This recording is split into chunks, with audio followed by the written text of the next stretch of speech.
Well, this is the first, and thank you guys so much. I know you're tired, but you have just performed an improv show for a group of people and did a tremendous job. It was amazing. It was funny. It was hilarious.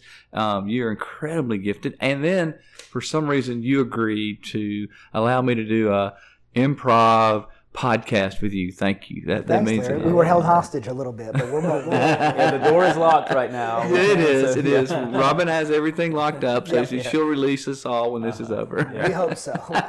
If not, please call. I love it. I appreciate you. I want to take just a few minutes on this podcast, this very different podcast for Crossing the Line, and I want you to teach us first about you. I want to learn about improv. I want you to tell us some things about that in a few minutes, but you are incredible leaders, and I want to know kind of your backstory. So, Tim, we'll start with you, and let's just go back with me to a day in the life of Tim when you were 6, 7, 8 years old. What was that? It's a heavy question. I don't know. I don't. To be honest, I guess I don't have a lot of positive memories from my childhood. Really, my mom, she raised me by herself, but worked all the time, so I was alone a lot, and or with maybe people who didn't have my best interest in mind. So I think I did a lot of raising myself, and I think those were years that was very concentrated. Right. Yeah. That's just what comes to mind. You know, Tim, thank you for sharing that, for being vulnerable, and those hard times. You probably, although it was difficult, not what you would have preferred, not positive, but there were some things that you learned from those times. Absolutely. There were some things that helped make you who you are today. Oh, absolutely, yeah. And so we'll take that and we'll move forward just a bit to now you're in junior high school. Who is junior high, Tim? Junior high school, I just started I was in band. And that was a very formative experience. Sort of, it's just what I needed. I didn't be part of. It was the first time I felt really part of something. That's what comes to mind when I think of junior high. I was in band, and just since we're talking about leadership, early on, I think at junior high I was band president. So I took on those positions because I loved it. Oh yeah, and I was section leader as a trumpet player. Yeah. And so, because I loved it so much, I want to be as involved with this as possible. And so it's just, that's the position for it, right? And that carried on into high school where I was played band, again, section leader by the end of it, and band president in high school by the end of it. So, wow. Yeah, I found something that's this is like the family unit or the community thing that I've been looking for, and it was very pivotal for me. Yeah, it's cool. So did you want to do that in college or at the next level, or did you say, I'm good here? I think I was kind of done. I didn't see a career path for it necessarily, and I knew earlier on that I had a passion for performing and working as an actor, which is what I do currently. So I always sort of knew that was a part of it, but theater and especially film wasn't available to me at that time really. So band was the next big. I got to perform. I got to be on stage. I got the trumpet players. The big egos go to play the trumpets. Oh yeah, that's the every instrument has its stereotype, and trumpets that, and so it's the more performative, flashy ones. So I got to do the performative thing, and then once I got out of high school, that's when I sort of switched and started pursuing performance art. Yeah. How about that? Okay, hold that thought for just a minute, Jacob. Yep. 6, 7, 8 years old. Who are you? I was probably a bookish, smart, loved school kind of kid. I had a great family that loved me well, and was probably just kind of trying to figure things out. I liked sports, and I liked people, and I loved being around my friends. But yeah, that's probably the best way to describe me at 6, 7, and 8, I think. So even in those years, what I heard you say is you were trying to figure things out. Yeah. I came from a blended family where my stepdad raised me, and so he earned the title of dad. And so that felt formative early on. Years later, I realized I didn't have a father wound, and was because my stepdad was just the best. My dad is just the absolute best. And so, but it still is kind of wandering through there. My brother was 4 years younger than me. So we were a great family unit, but yeah, you're kind of figuring things out in those early days. Mm-hmm. So as you kind of go up, let's go to junior high, Jacob. Who were you there? Probably even more trying to figure things out, if I'm honest. Yeah. I remember junior high, not having close friends, but being able to kind of be a butterfly between different groups. But it's funny is that I loved being at church, which, no surprise, I'm a pastor now. And so I was a church kid and felt a sense of calling and a sense of purpose and a sense of place at church in that community as well. So it's no surprise that where we find ourselves in those formative years, you go, all right, I think I want to do this for others, for that they could find their sense of calling here as well. So did that transcend into high school? Yeah. So high school, I got a good bit more confidence and learned who I was and what I was interested in, and made some really good friends in my high school years. And then I think kind of took off in the college years because the school and the community and all those kind of things together figured themselves out, I think. So I want you guys to think a minute as you were growing up in those years, junior high, high school. Think about an obstacle that you had to overcome. Think about something that was difficult, not pleasant, but you had to go through it, and think about what you learned from that. And I want to ask you to share that with us. We know that we strengthen our leadership muscles through adversity. I don't really like that, but that is the truth. And so, in other words, our struggles make us stronger, or they can if we choose for them to. And so think about your life with me for just a moment, and a struggle, an obstacle that as a young man that you had to face. Tell us about that. I got a pick from mine. God. Man, I'm trying to think the lesson. Let's just go with it and see if we find the lesson. So I was we're thinking about a young man. This was 8th grade. I was kidnapped by my father at the time, who wasn't present in my life. And this is not a bit, is it? Oh no, this is not a bit. This is the true story. Yeah, True. yeah. I'll give you the details later.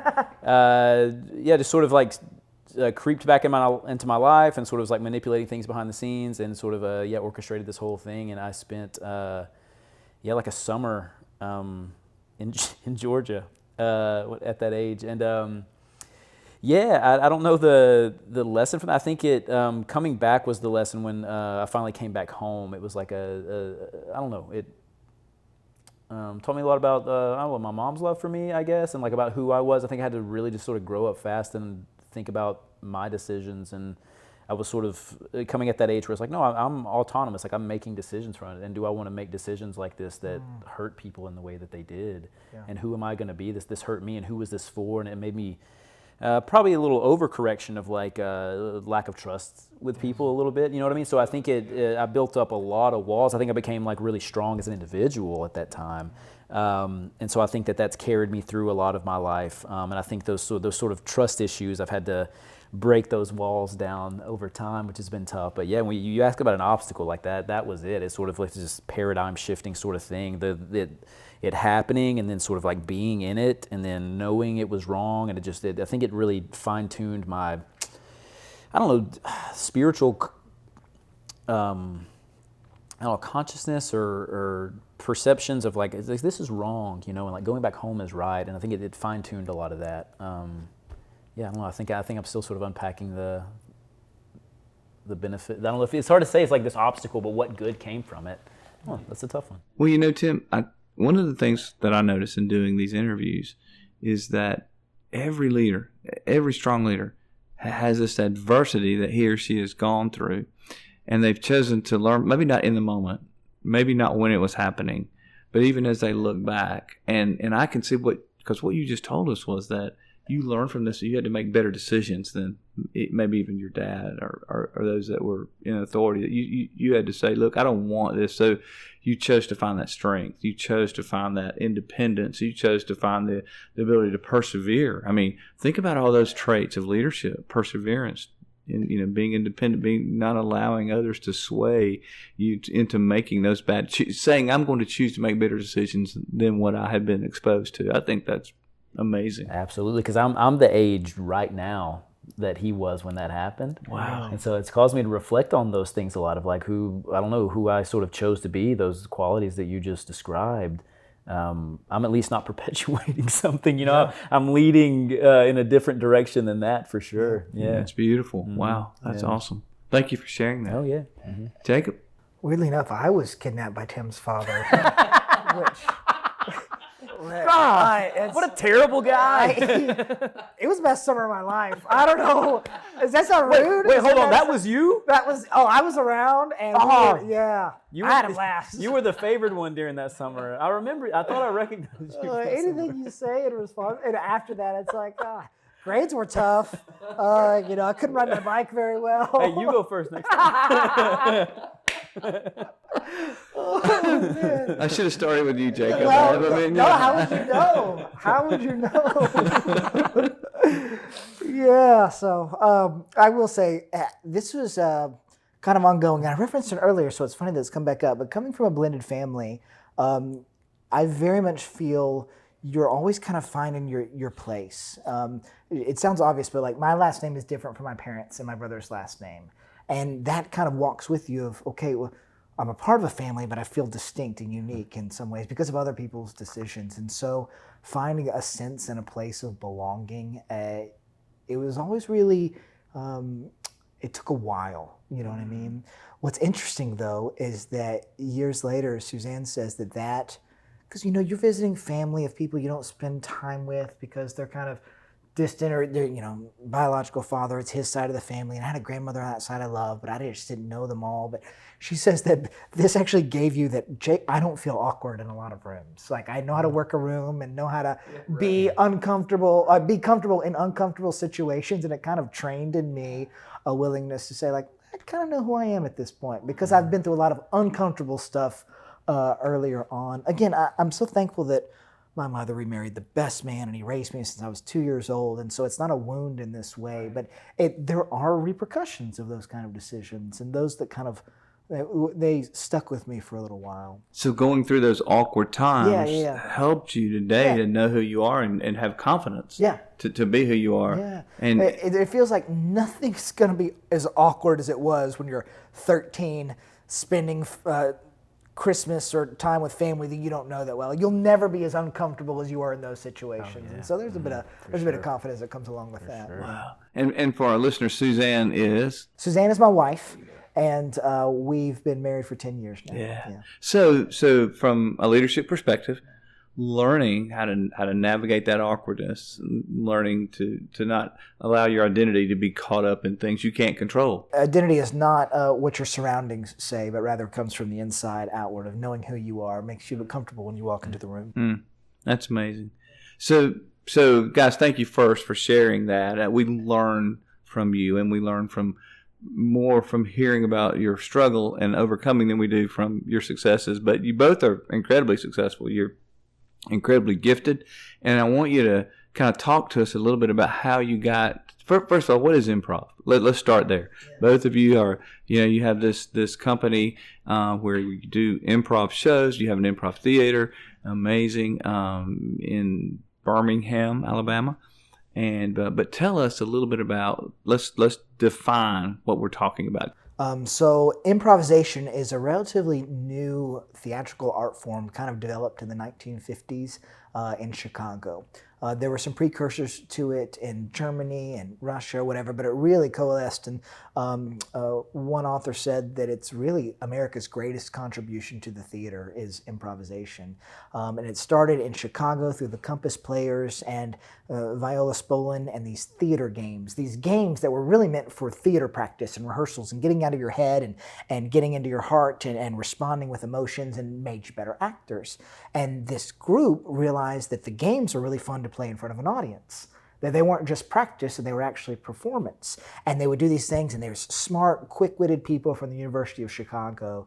One thing led to another, and they founded the Second City Theater, and the best ones became a part of a review and a show, and then they would do an improv set at the end. So improvisation is really from one suggestion from an audience, building a full scene, a full collection of scenes, a full piece, a full play before a live audience. The suggestion shows to the audience that it's made up on the spot, and through the rules and practice of improvisation, which is really the rule of yes and. Yes and, so that you say yes to whatever the person that you're doing the scene with, the other player, whatever they say, and then you add to it. So I break it down a little further into your listening, agreeing, and responding. That's what you're doing. You're listening. 80 to 90% of improvisation is listening.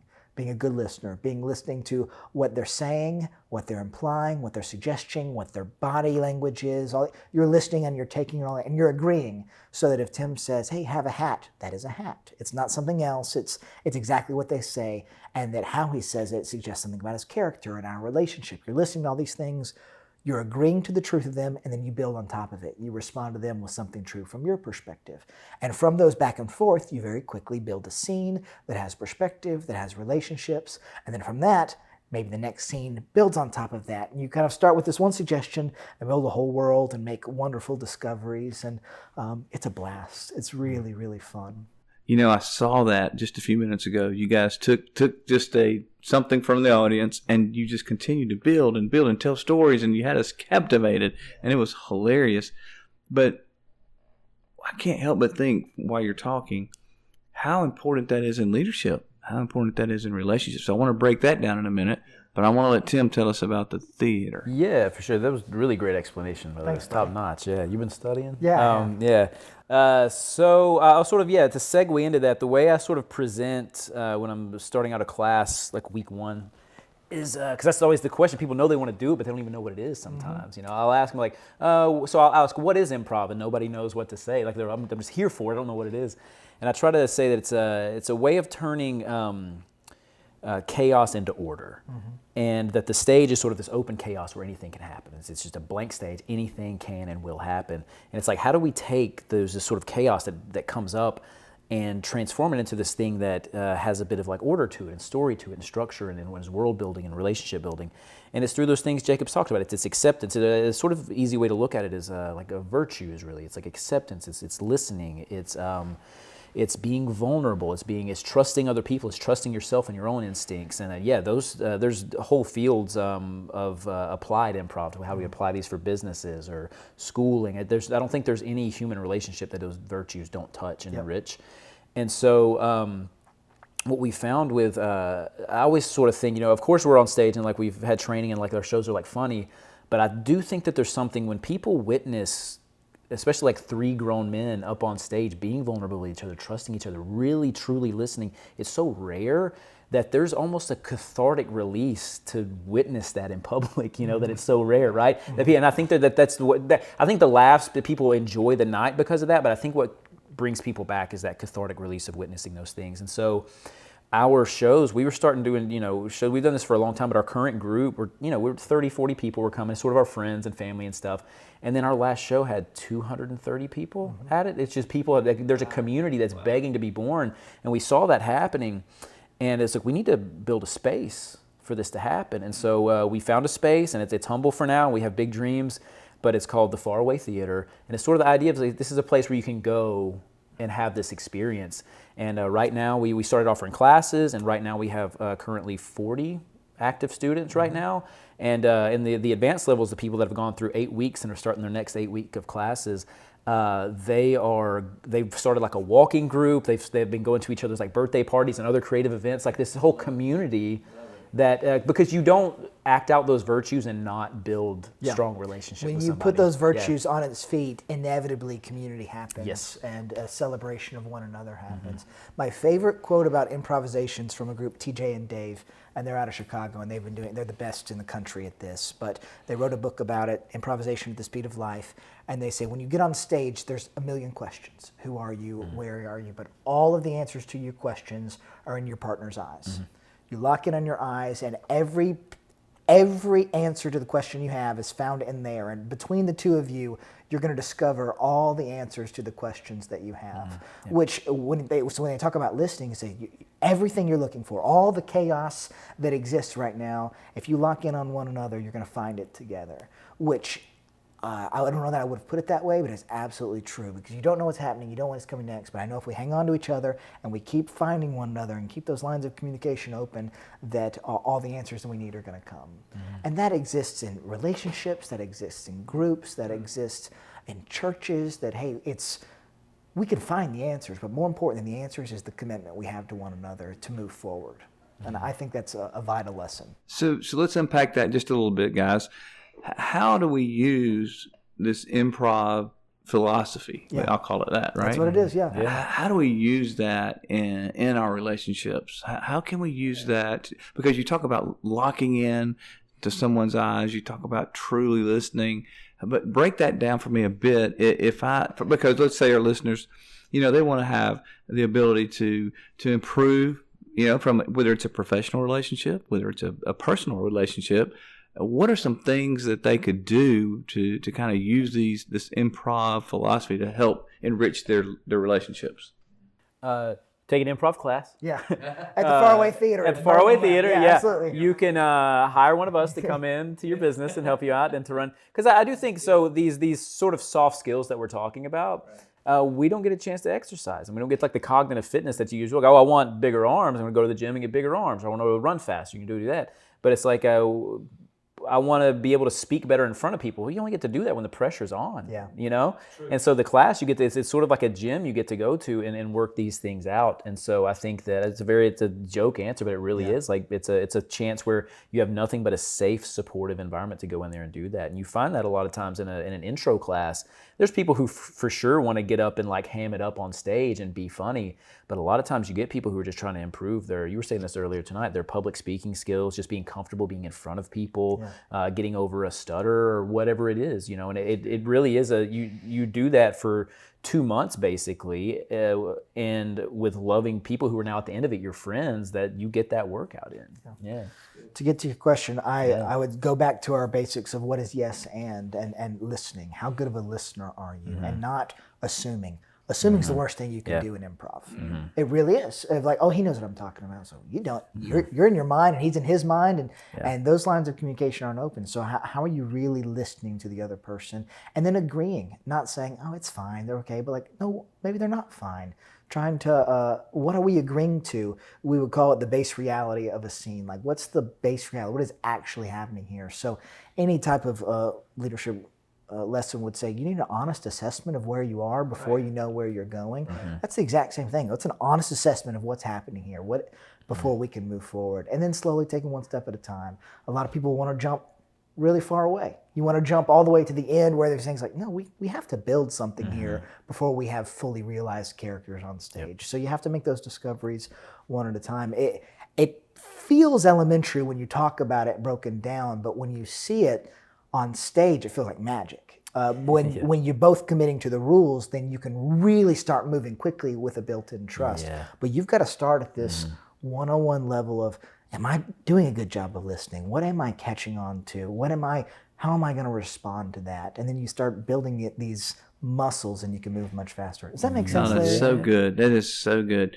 And I want us to, man, I could talk about this, forever with you guys, but I want us to honor your time. And I know you're tired. You've done a show for us tonight, and it's kind of late. Well, you've done a great job with sleep talking, but I want to ask you just a couple more things, and I'll let you go. So, take yourself out of improv for a minute. There are people listening who are trying to figure out their own identity, their own way in the world of leadership. Not even leadership in a business sense, but leadership in their own life, leadership in their relationships. What would you say to someone who is just aspiring to learn, they're aspiring to lead better, they're aspiring to grow in their life? Give us about 2 or 3, hey, these are life lessons that just from the topic, for what you've learned, just from what comes to your mind. Give us 2 or 3 things that you would say, hey guys, you might want to think about this. I don't know. One thing that comes to mind for me is sort of the cliche thing of what is it? There's some, I think like Eleanor Roosevelt or one of those who knows misquoted things, but it's like everything you want's on the other side of fear. I really think that fear is such an interesting concept, and that sort of gets into like when students have like showcases when they're nervous. And I think they're nervous to start. I'm working on like starting a business right now, and I'm so nervous to and I have to remind myself, and it's what I tell my students when they go, I'm like, you're nervous because you care, and it's so easy to forget that, right? To feel like, oh, I'm so nervous I shouldn't do it. It's like, no, you're nervous because you want to do it, so I think it's to remember that nerves can be like a signal for that, and fear can be, a lot of times we have fears in our own head, right? And so to embrace that, and I always try to tell, it's very specific, but to tell to students that you're nervous to go up. It's like, that's sort of free energy. You gotta almost like welcome it, because if you try to treat it as an obstacle, it is gonna be an obstacle. But if you sort of like welcome, it's like, no, like this means I cared. And then I have them like sort of breathe it in and let it sort of like course through their body a little bit. Very, very artsy, theatrical sort of exercises. But it seems to help, and that was very helpful for me. I was talking about playing the trumpet earlier. I used to shake so bad when I played, and I read about this stuff in a book about like nerves and stuff like that. And as soon as I started to welcome them, it liberated my nerves, and I could sort of like face, and it's allowed me to trust my own instincts as I move through the world. Yeah. Well, that's great. That's a great nugget. Improv axiom called follow the fear. Like as a group, like what's the scary thing we can do? And following that, we're actually going to make richer discoveries when we do that than the safe ones that we would pursue on our own. Follow the fear. Follow the fear. It's okay to be nervous. It means you care about it. These are great. Oh, yeah. That's good. Yeah. Good. I would add, and this is probably from the Christian perspective because I work as a pastor, but I do think that we are uniquely and wonderfully made, and that we are all made with a sense of purpose and a sense of calling, and that as we listen to ourselves and find out where our passions lie and where our hearts beat, we're tapping into the thing that God has made us specifically to do. In pastoring young adults, say, where's your greatest passion and the world's greatest need intersect? And that's probably right where you need to be. The thing that you get excited about, that the world or those around you really need, follow that thing, and you'll probably find some extreme satisfaction and joy, because God's made you who you are to do this very thing that you found. That's powerful, isn't it? Yeah. Wow. Yeah. Thank you for that. Guys, listen, thank you for giving us your time. Thank you for speaking into to the lives of our listeners. I just truly, I know you could be doing a lot of other things like going to bed and sleeping or whatever, but you chose to come and share. And before I let you go, is there anything else that you'd like to leave with our listeners before we check out of here? Anything else? You got anything? Nah, man, I'm happy to do this with you. Go see an improv show. Yeah, go see an improv I show. love it. What a challenge. We'll do it. Hey, guys and listeners, I did it. It's an amazing experience. If you've never been to an improv, you need to go do it. If you have been to one, go back again. You'll be glad you did. Thank you guys for joining us on Crossing the Line. Thanks, Thank you. Yeah.